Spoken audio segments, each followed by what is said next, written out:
Hello दोस्तों, welcome to PW classes. My name is Vashishth. आज हमने कहा है क्लास 11th का एक नया चैप्टर फ्रिक्शन। तो चलिए हम शुरुआत करते हैं फ्रिक्शन। ठीक है, तो पहले हम आपसे कहना चाहते हैं कि अगर आप फ्रिक्शन पढ़ना चाह रहे हैं तो पहले आप लॉज ऑफ मोशन को कवर करिए। ठीक है, laws of motion, vector analysis, मतलब वेक्टर के बारे में भी आपको जानकारी होनी चाहिए। लॉज ऑफ मोशन में ही आप पढ़े हो, उनके क्वेश्चन भी सॉल्व किए हो, तो ही आपको फ्रिक्शन में समझ में आए, क्योंकि ये लॉज ऑफ मोशन का एक पार्ट है। ठीक है, डिफरेंस बुक में ये चैप्टर्स को सेपरेट करके अलग बना दिया गया है, बाकी ये लॉज ऑफ मोशन, फ्रिक्शन वगैरह सब एक ही चैप्टर में रहते हैं। ठीक है, तो चलिए हम शुरुआत करते हैं फ्रिक्शन। ये आपका एक नया चैप्टर है। ठीक है, नए चैप्टर में हम नए उमंग के साथ आगे बढ़ेंगे। ठीक है, तो चैप्टर क्या हमारा फ्रिक्शन है। तो चैप्टर की शुरुआत हम फ्रिक्शन के डिफिनेशन से ही करते हैं, आखिर ये फ्रिक्शन होता है।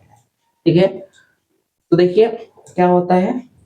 अब देखिए फ्रिक्शन होता क्या है, जब कोई एक बॉडी, ठीक है, जैसे देखिए, जैसे ये एक बॉडी है, दूसरी बॉडी आपकी है, तो इसके ऊपर चल रहा है, फ्रिक्शन क्रिएट होता है।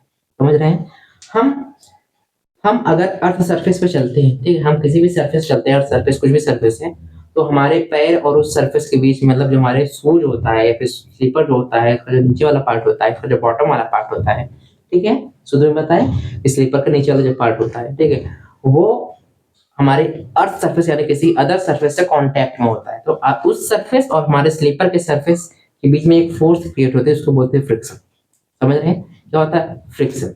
अब फ्रिक्शन करता क्या है, अब आप कह सकते हैं फ्रिक्शन की वजह से हम चल भी पाते हैं। ठीक है, जो आपका फ्रिक्शन है, फ्रिक्शन की वजह से भी आप आसानी से चल भी ले रहे हो। ज्यादा फ्रिक्शन लगे तो भी दिक्कत होती है। जैसे जैसे में खेत होता है, खेत में जुताई हो जाए, ठीक है, और उसमें पानी भर दिया जाए, ठीक, तो अगर मैं कहूँ अब जाओ खेत में रेसिंग करो, अब जाओ आप खेत में रेसिंग खूब दौड़ो, ठीक है, तो आप जितनी स्पीड से, जो गति से आप खेत से बाहर रोड पे दौड़े या फिर किसी भी ग्राउंड पे दौड़ोगे, बहुत तेजी से दौड़ोगे, लेकिन उस कीचड़ वाले खेत में अगर हम आपको भेज दें अब यहाँ पर दौड़ो, भागो तेजी तेजी, तो आपको दौड़ने और चलने में प्रॉब्लम, क्योंकि वहां पर फ्रिक्शन कुछ ज्यादा लग जाएगा। ठीक है, जिसकी वजह से आप चल ही नहीं पाओगे। ठीक, मतलब ऐसा एक लिमिट तक लगता है तो हमको प्रॉब्लम नहीं होती, बाकी अगर लिमिट ज्यादा होगी तो भी हमको प्रॉब्लम, कम होगी तो भी हमको प्रॉब्लम। ठीक है, जैसे कम का मतलब जैसे बारिश हो गई हो, ठीक है, और वहां पर काई पड़ गई हो, ठीक है, समझ रहे हैं। अब जब काई पड़ जाती है तो सरफेस एकदम चिकना चिकना हो जाता है। ठीक है, जब सरफेस चिकना सा हो जाता है तो उनमें भी क्या होता है, फ्रिक्शन कम होने लगता है। जैसा सरफेस जितना चिकना होगा उतना फ्रिक्शन कम होगा, जितना सरफेस रफ होगा, खुरदुरा सा होगा, उसमें फ्रिक्शन ज्यादा होगा।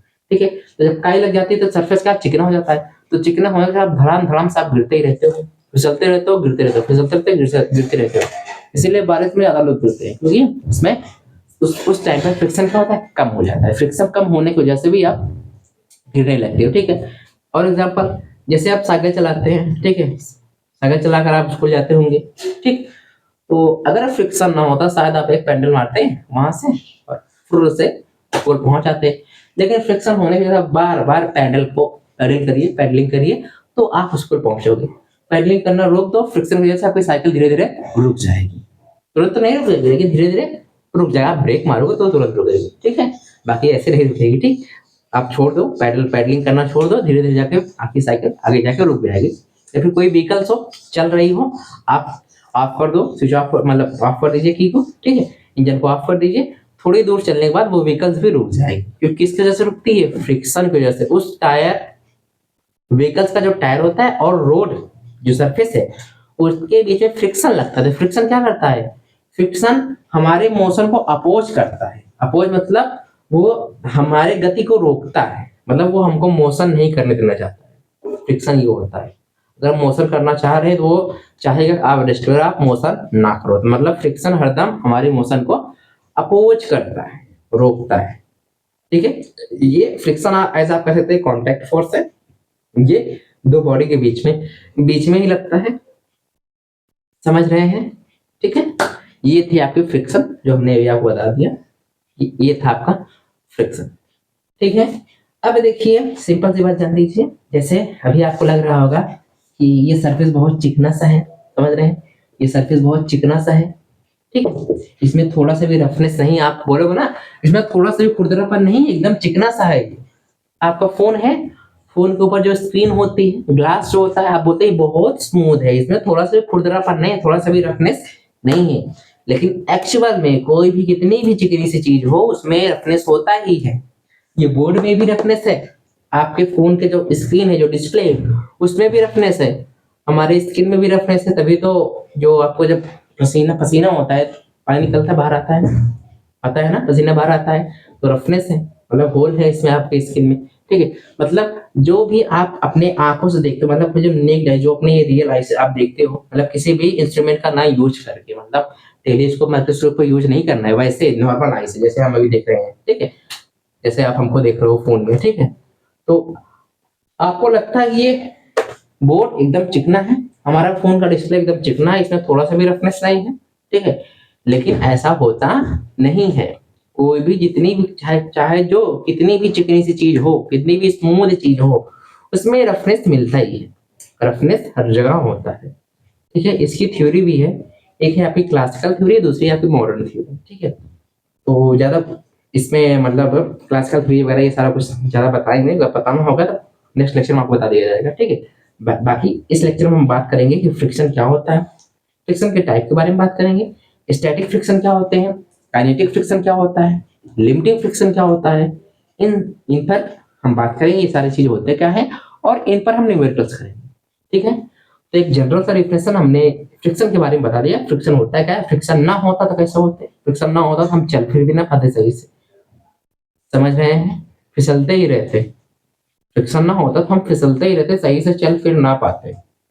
जैसे टाइल्स आप घर में पानी गिरा दिया जाए तो आपको फिसलोगे उसी में, समझ रहे हैं, क्योंकि वहां पर फ्रिक्शन की कमी हो जाती है। फ्रिक्शन की कमी होने की वजह से आपको चलने में प्रॉब्लम होती है, ज्यादा हो जाए तो भी चलने में प्रॉब्लम, आपको पैर उठाने के बाद फ्रिक्शन लगेगा तो भी, समझ रहे हैं, फ्रिक्शन ज्यादा होने की वजह तो भी प्रॉब्लम। ओके, समझ रहे हैं, ठीक। तो ये था आपका फ्रिक्शन का एक छोटा सा इंट्रोडक्शन। ओके, चलिए डिफिनेशन की ओर चलते हैं, लिख लीजिए। when a body when a body slip or tends to slip over the surface of another body, the force developed on between their surface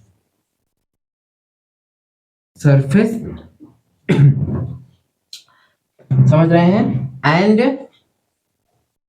it opposes the, spelling देख लीजिएगा इसकी, opposes की, it opposes the relative motion. ठीक है, ये आपके friction का definition क्या है। वन अ बॉडी स्लिप, जब कोई बॉडी किसी दूसरी बॉडी में स्लिप करती है, मतलब स्लिप करती है या फिर स्लिप करने की कोशिश करती है। देखिए, टेंस मतलब स्लिप करने वाली हो या फिर स्लिप करती है। When a body slips or tends to slip over the surface of another body, जब कोई बॉडी किसी भी सरफेस पर स्लिप करती है या फिर करने वाली होती है किसी भी दूसरी बॉडी के सरफेस पर, ठीक है, the force develop on between their surface, तो उन दोनों बॉडी के सरफेस के बीच में एक फोर्स जनरेट होती है, उसी को हम कहते हैं फ्रिक्शन। समझ रहे हैं, मतलब जब कोई बॉडी किसी एक मतलब किसी दूसरी बॉडी के सरफेस पर स्लिप करती या फिर स्लिप करना चाहती है या फिर स्लिप करने वाली होती है, ठीक है, तो उन दोनों बॉडी के सरफेस के बीच में ये देखिए स्लिप करना चाह रहे कर रही है ना, तो इन ये और ये इनके बीच में एक क्या है, फोर्स डेवलप हुआ है, फोर्स प्रोड्यूस हुआ है, उसी को हम बोलते हैं फ्रिक्शन। फ्रिक्शन कहता क्या है, it opposes the relative motion, वो मोशन क्या करता है, अपोज करता है, विरोध करता है, रोकता है। ठीक है, ये होता है आपका फ्रिक्शन। ये थी आपकी फ्रिक्शन की डिफिनेशन, ठीक है, समझ गए? ठीक, अब हम चलते हैं टाइप्स ऑफ फ्रिक्शन, ठीक है।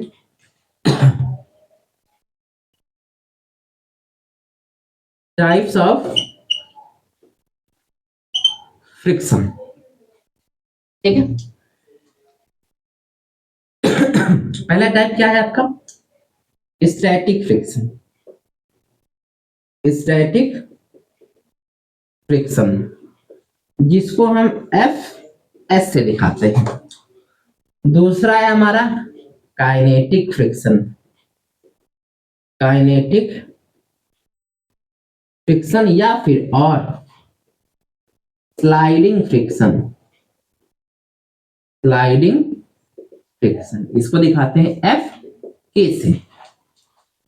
ये दोनों चीजें, ये दोनों जो फ्रिक्शन के टाइप है, इंपॉर्टेंट। बाकी एक और होता है, किसी किसी बुक में किसी नहीं होता है। तीसरा है आपका रोलिंग फ्रिक्शन। कैसा है? रोलिंग फ्रिक्शन, ठीक है। ये फ्रिक्शन के टाइप, अभी हम इन्हीं दोनों टाइप की बात करेंगे, बाकी किसी और वीडियो में इसका थोड़ा सा जिक्र कर देंगे। बाकी ये ज्यादा इंपॉर्टेंट है नहीं तीसरा वाला, ठीक है। ये आपका स्टैटिक फ्रिक्शन जिसको आप एफ एस से डिनोट करते हैं। दूसरा है काइनेटिक फ्रिक्शन जिसको एफ के से डिनोट करते हैं। इसको काइनेटिक फ्रिक्शन को हम बोलते हैं स्लाइडिंग फ्रिक्शन भी बोलते हैं, ठीक है, समझ रहे हैं आप? इसी स्टैटिक फ्रिक्शन में हम पढ़ेंगे लिमिटिंग फ्रिक्शन जिसको हम एफ एल से दिखाते हैं, ठीक है। ओके, तो आप इसको नोट कर लीजिए, फिर हम आगे चलते हैं, ठीक। स्क्रीनशॉट ले लीजिए।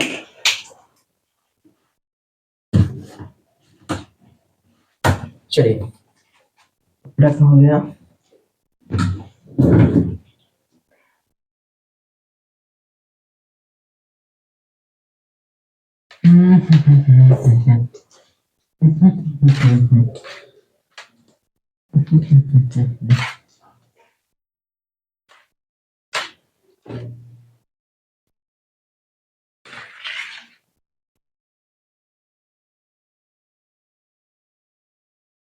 चलिए, अब हम फ्रिक्शन जानते हैं। स्टैटिक फ्रिक्शन क्या होता है, मतलब जानने चल रहे हैं, ठीक है। स्टैटिक फ्रिक्शन क्या होता है और आपका काइनेटिक फ्रिक्शन क्या होता है, ठीक है। फर्स्ट आपका जो है स्टैटिक फ्रिक्शन, क्या है आपका? स्टैटिक फ्रिक्शन जिसको आप एफ एस से डिनोट करते हैं, ये आपका है स्टैटिक फ्रिक्शन। अब स्टैटिक फ्रिक्शन होता क्या है, ठीक है। अभी हमने डिफिनेशन में आपको लिखवाया था, व्हेन अ बॉडी स्लिप और tends to slip over the surface of another body then a force develop on between their surface and it opposes the relative motion is known as friction। मतलब जब कोई body किसी दूसरे body के surface पर slip करती है या फिर स्लिप करने की कोशिश करती है, तो उन दोनों बॉडी के सरफेस के बीच में एक फोर्स क्रिएट होती है और वो फोर्स क्या करती है? मोशन को अपोज करती है, उसी को हम बोलते हैं फ्रिक्शन। अब बात आती है स्टैटिक फ्रिक्शन। तो स्टैटिक फ्रिक्शन आपका होता है कि बॉडी स्लिप नहीं करती, सिर्फ कोशिश करती है। जैसे मान लीजिए बॉडी है, इस पर हम अभी फोर्स लगा रहे हैं, देखिए अभी हम फोर्स लगा रहे हैं, लेकिन ये फोर्स हम जो लगा रहे हैं, इस पर जो हम एफ अप्लाइड फोर्स लगा रहे हैं, इसके मतलब अभी आपको लिमिटिंग फ्रिक्शन बताएंगे, ठीक है। इसकी एक लिमिट होती है, फ्रिक्शन की एक लिमिट होती है। उस फ्रिक्शन के लिमिट मतलब उस लिमिटिंग फ्रिक्शन को जब आप क्रॉस करते हो, उसको उससे ज्यादा फोर्स लगाते हो, तभी ये बॉडी मूव करती है। अब भी हम बॉडी पे फोर्स लगा रहे हैं, जैसे देखिए अभी इस बॉडी पर हम फोर्स लगा रहे हैं, लेकिन फोर्स क्या हमारा कम है, सिर्फ ये कोशिश कर रही है, आगे जाने ही जा नहीं पा रही। तो इसी कंडीशन को हम बोलते हैं स्टैटिक। समझ रहे हैं? समझ में आया? मतलब इस बॉडी को हम फोर्स लगा रहे हैं, समझ रहे, लेकिन आगे जाने की कोशिश कर, लेकिन जा नहीं पा रहे। अगर इस पर और ज्यादा फोर्स लगा चली जाएगी। समझ रहे हैं? तो इस कंडीशन को हम बोलते हैं स्टैटिक फ्रिक्शन, ठीक है। तो इसमें आप लिख सकते हैं, ज्यादा कुछ इसमें है नहीं, सिर्फ आप क्या करोगे, जो आप स्लिप लिखे थे, जो आप क्या लिखे थे, व्हेन अ बॉडी स्लिप्स और टेंड्स टू स्लीप, ये लिखे थे ना आप। तो अब आप यहाँ पे लिखिएगा, चलिए लिख देते हैं। अच्छा देख लीजिए, लिख लीजिए, when a body tends to slip over the surface of another body, a force acting between their surface is known as static friction. Static friction, ठीक है। अभी देखिए हम सिर्फ आपको डिफरेंशियल बता रहे हैं, बाकी इसके एक्सप्लेनेशन में हम नहीं चले, सिर्फ आपको डिफरेंशियल बता रहे हैं। फ्रिक्शन क्या होता है, स्टैटिक फ्रिक्शन क्या होता है, काइनेटिक फ्रिक्शन क्या होता है, फिर हम इस पे डेप्थ में चलेंगे कि हाँ काइनेटिक फ्रिक्शन के बारे में और भी चीजें जानेंगे, फिर स्टैटिक फ्रिक्शन के बारे में जानेंगे, फिर हम उस पर न्यूमेरिकल्स करेंगे, ठीक है। चलिए चलते हैं आगे। ये है आपका स्टैटिक फ्रिक्शन की डेफिनेशन, ठीक है। सेकंड नंबर पर जो आपका था सेकंड नंबर आपका था काइनेटिक फ्रिक्शन, या फिर आप बोल सकते हैं स्लाइडिंग फ्रिक्शन, ठीक है, जिसको हम दिखाते हैं एफ के से, ठीक है। लिखिए इसमें क्या लिखेंगे, डिफरेंशन सब सेम रहेगी, लिख देते हैं व्हेन अ बॉडी स्लिप, में स्लिप कर जाती है, when a body slip over the surface of another body, over the surface of another body, ज्यादा ना लिखिए, is known as kinetic friction। नहीं लिख दीजिए पूरा, डेफिनेशन अच्छा नहीं लग रहा है, ठीक है। When a body slip over the surface of another body, a force acting between their surfaces is known as kinetic friction. समझ रहे हैं, ठीक। अंतर क्या है, अंतर से देखिए क्या, यहाँ स्लिप है, यहाँ टेंस टू स्लिप है, देखिए यहाँ क्या है, टेंस टू स्लीप, स्लीप करने की प्रयास करती है, बस करना चाहती लेकिन कर नहीं पाती। सिर्फ स्लीप मतलब चलने की, स्लीप करने की प्रयास करती है लेकिन रुकी रहती है, एकदम स्टैटिक मतलब स्थिर रहती है, ठीक है। समझ रहे हैं। लेकिन यहाँ पे क्या होता है, when a body slip over the surface, जब कोई बॉडी किसी सरफेस से स्लिप कर जाती है, यहाँ पर करती है, स्लिप करती है, तो उनके बीच में एक फोर्स क्रिएट होता है, उसको हम बोलते हैं फ्रिक्शन फोर्स। फ्रिक्शन फोर्स कैसी, यहाँ पे कांटेक्ट फोर्स है, ये किसी दो बॉडी के बीच में ही रहता है, ठीक है। समझ रहे हैं। तो ये था आपका स्टैटिक फ्रिक्शन और काइनेटिक फ्रिक्शन का डेफिनेशन, और आपने इसके पहले ठीक है, इसके पहले आपने फ्रिक्शन की डेफिनेशन लिखी, ठीक है। तो लगभग डेफिनेशन सारी सेम थी, बस कुछ वर्ड का अंतर था, डिफरेंस था, ठीक है। एक बार एक डेफिनेशन आप तैयार कर लीजिए तो सारे डेफिनेशन में आप लिख सकते हैं, ओके। इसे शॉर्ट ले लीजिए, ठीक है।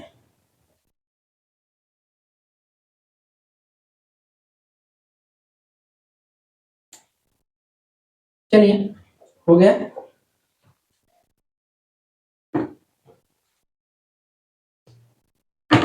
अब देखिए इसके पहले एक बात और जान लीजिए, ठीक है, एक बात और जान लीजिए,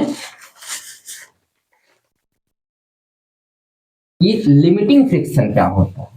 हमने स्टैटिक फ्रिक्शन बता दिया, स्टैटिक फ्रिक्शन का ये पार्ट है लिमिटिंग फ्रिक्शन, ठीक है। जैसे देखो अभी हमने बताया ना कि हमने ये बॉक्स रखा है, इस पर हमने एक फोर्स लगाया, लेकिन ये मूव नहीं कर रहा है, ठीक है, मतलब हम फोर्स लगा रहे हैं लेकिन इसके लिमिट से, अगर इसकी एक फ्रिक्शन की लिमिट होगी, मतलब इसकी एक लिमिट है ना, अगर इस लिमिट को क्रॉस कर दें हम तब ये बॉडी मूव करने लगेगी, तो उसी लिमिट को हम बोलते हैं limiting friction.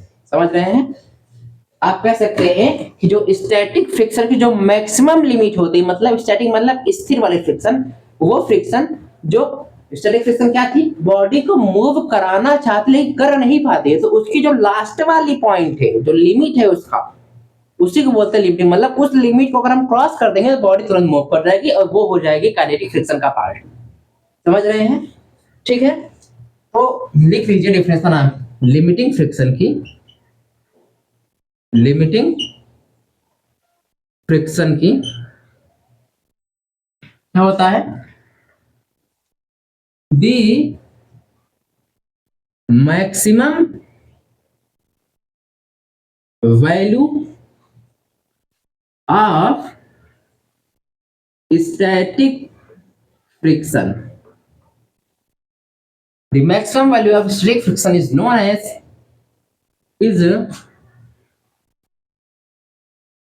as limiting friction. Limiting friction मतलब स्टैटिक फ्रिक्शन की एक लिमिट होती है, उसे बोलते हैं लिमिटिंग फ्रिक्शन। ठीक है, लिख सकते हैं it is denoted by it is denoted by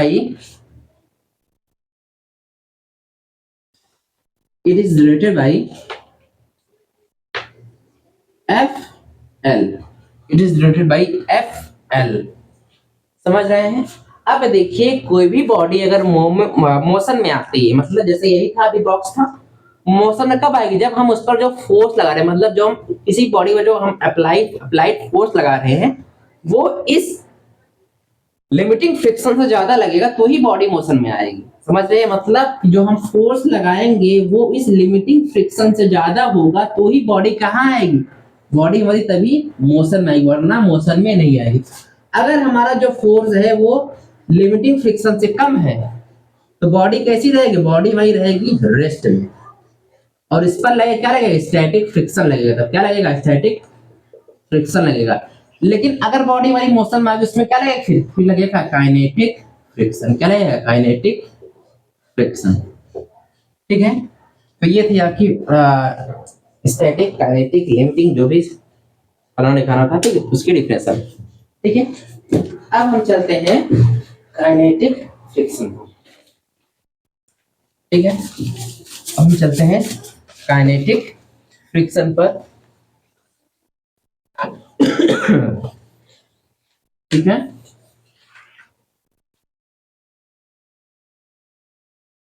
देखिए जो आपका काइनेटिक फ्रिक्शन था, पहले हम स्टैटिक नहीं चलेंगे, पहले हम काइनेटिक चलेंगे। काइनेटिक फ्रिक्शन बार बार मैं सिंबल लिखूंगा एफ के, इसी को आप स्लाइडिंग फ्रिक्शन फोर्स लिखा हूं मैं, फ्रिक्शन होगा ना यहाँ,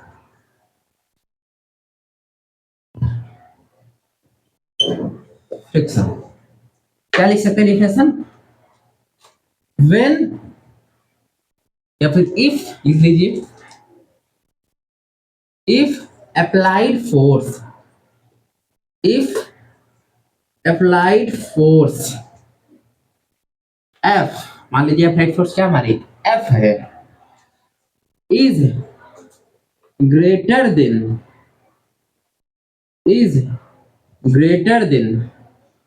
limiting, greater than the value of limiting friction,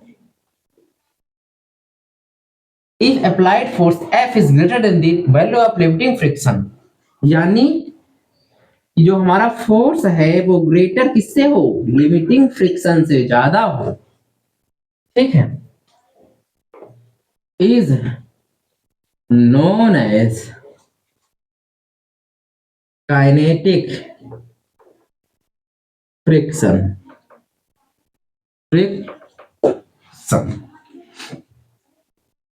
समझ रहे हैं? ठीक है, अब देखिए जब बॉडी मूव करती है, जब बॉडी मोशन में होती है, इसको जो फ्रिक्शन लगता है वो कांस्टेंट रहता है। मतलब कि जो हमारी काइनेटिक फ्रिक्शन है वो कैसी रहती है, कांस्टेंट होती है। काइनेटिक फ्रिक्शन हमारी कैसी होती है, कांस्टेंट होती है। क्या होती है, कांस्टेंट होती है। ठीक है। अब जो हमारा काइनेटिक फ्रिक्शन होता है वो डिपेंड करता है किस पर, नॉर्मल रिएक्शन पर। अभी नॉर्मल रिएक्शन क्या है, लॉज ऑफ मोशन में आपने पढ़ा है। नॉर्मल रिएक्शन को आप आर से डिनोट करते थे या फिर एन से, कैपिटल आर से डिनोट करिए या फिर कैपिटल एन से डिनोट करते थे नॉर्मल रिएक्शन को। नॉर्मल रिएक्शन क्या थी, आपकी कांटेक्ट फोर्स थी। मतलब जैसे ये आपकी सरफेस है, तो ये आप बॉक्स रखे हो, इस बॉक्स पे, इस सरफेस के परपेंडिकुलर एक फोर्स क्रिएट होती है, वो होती है आपकी नॉर्मल रिएक्शन। ठीक है। तो आपका जो काइनेटिक फ्रिक्शन होता है वो नॉर्मल रिएक्शन पर डिपेंड करता है। मतलब कि जो हमारा काइनेटिक फ्रिक्शन होता है वो राइटली प्रोपोर्शनल होता है नॉर्मल रिएक्शन। ठीक है, समझ रहे हैं। अब जब आप इस प्रोपोर्शनलिटी को हटाते हो, प्रोपोर्शनलिटी को जब आप हटाओगे तो एक कांस्टेंट है जिसको आप बोलोगे म्यू के एन, ये मिला आपको काइनेटिक फ्रिक्शन का फॉर्मूला। ये है आपका काइनेटिक फ्रिक्शन का फॉर्मूला, समझ गए। ठीक है। अब ये म्यू के क्या है, म्यू के क्या है, ये कांस्टेंट है। इसको आप बोल सकते हैं coefficient, coefficient of kinetic friction, coefficient of kinetic friction. ये है आपका काइनेटिक फ्रिक्शन का फॉर्मूला। ठीक है, ओके। तो इसको आप नोट कर लीजिए, स्क्रीनशॉट ले लीजिए, फिर हम इस पर क्वेश्चन को करते हैं। ठीक है, नोट कर लीजिए। ओके,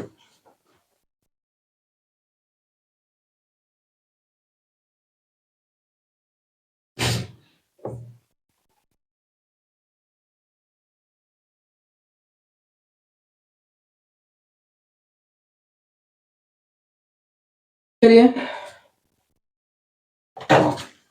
इरेज कर दें इसे, फार्मूला याद रखिएगा। ठीक है,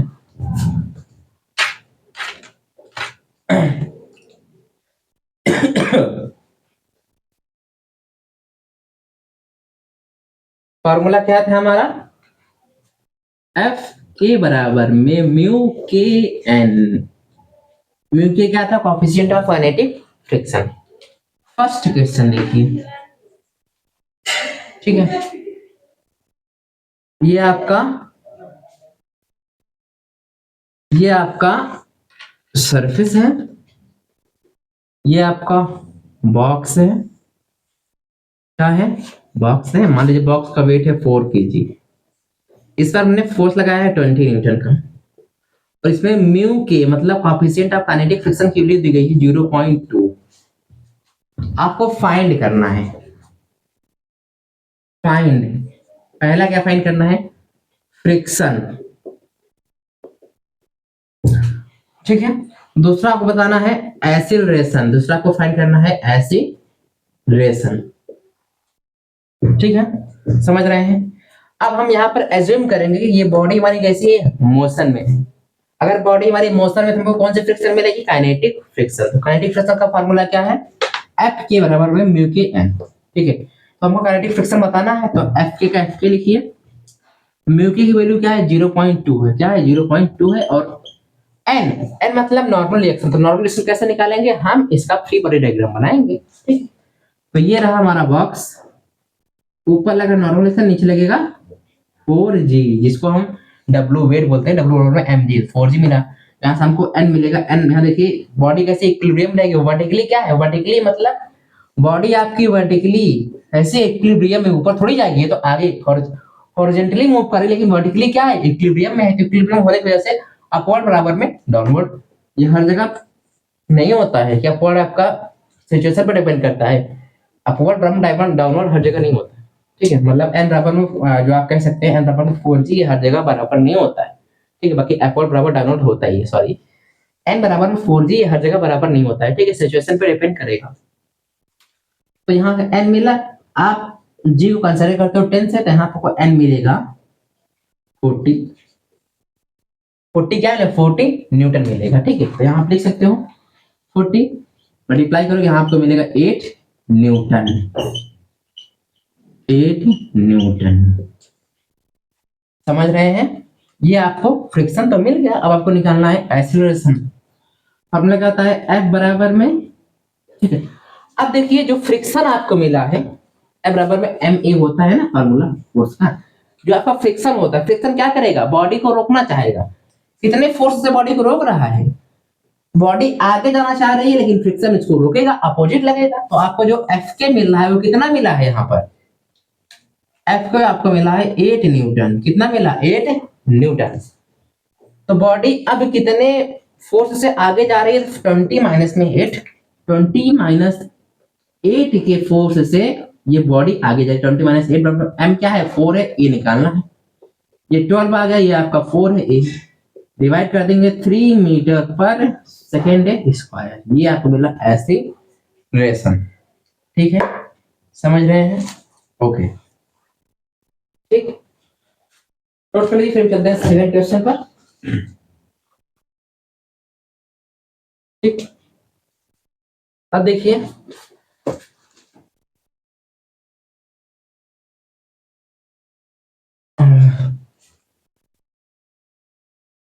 समझ में आ रहा है सभी को? ठीक है, वीडियो तक का रिकॉर्डेड रहेगा, बैक का थ्रू देख लीजिएगा, हजारों बार देखिए आप। ठीक है, सेकंड क्वेश्चन देखिए, ये आपका सरफेस है। अब बॉडी को आप हॉरिजॉन्टल से किसी एंगल पर आप खींच रहे हो, बॉडी का मास मान लीजिए वही सेम 4 kg था। अब बॉडी को आप इस हॉरिजॉन्टल से मान लीजिए 45 डिग्री पर आप खींच रहे हो। यहाँ पर F की वैल्यू आपको दी गई है 10√2 न्यूटन और म्यू के की वैल्यू आपको दी जा रही है 0.3। आपको फिर वही चीजें फाइंड करनी है। पहला फाइंड एक्सीलरेशन, दूसरा फाइंड फ्रिक्शन फोर्स। पहले हम फ्रिक्शन ही निकालेंगे, समझ रहे हैं?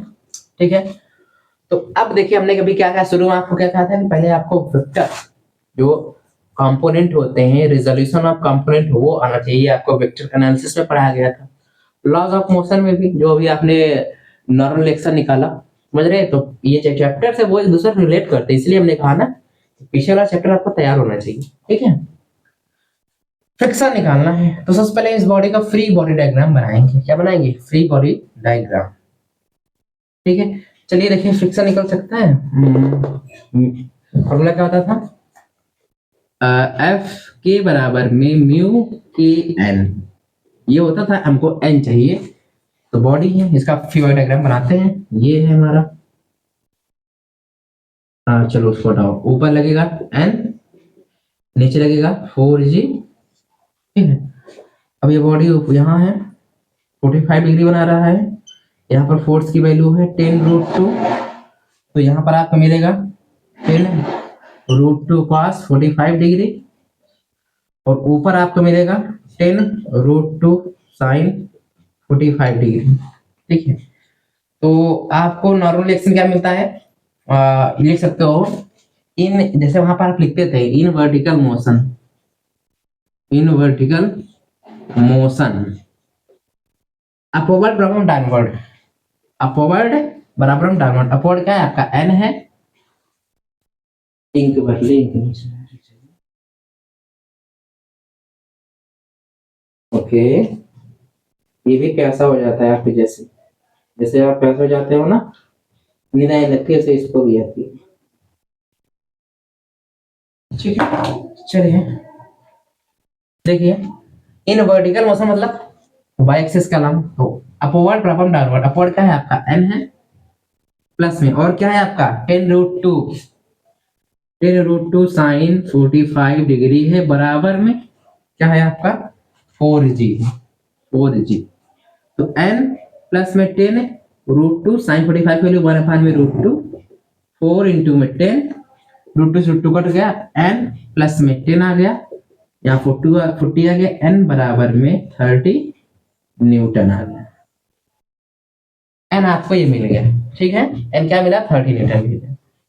इरेज कर दूं मैं, ओके, स्क्रीनशॉट ले लीजिए। ठीक है, चलिए एन कितना मिला आपको? 30 न्यूटन मिला। तो आप यहां से निकाल लीजिए काइनेटिक फ्रिक्शन एफ के बराबर म्यू की वैल्यू क्या है? 0.3 है।